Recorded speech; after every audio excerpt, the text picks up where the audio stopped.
একশো, 200, আচ্ছা, 200, 300, 400, 400টা টাকা আছে, কিন্তু আরও তো লাগবে, তাছাড়া তো হবে না। দেখি কি করা যায়। এই শুনিছ, আমাকে একটু বৈশাখে মেলাতে চলো না। সবাই যাচ্ছে দেখলাম, পাড়ার সবাই গেছে।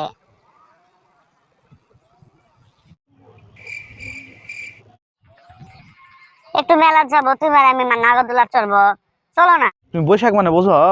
হ্যাঁ, হ্যাঁ, বৈশাখ মানে তো আমি বুঝি। বৈশাখ মানে পুরানো দিনের সবকিছু ভুলে যাওয়া, রায় নতুন কিছু গ্রহণ করা।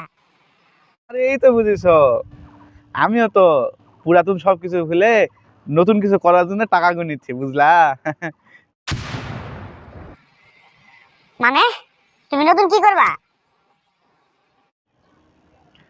আরে আহ, ওই তোমার থেকে নতুন একটা বিয়ে করব, পুরাতন ভুলে যাবো এখন, ওই জন্য টাকা গুনিচ্ছি।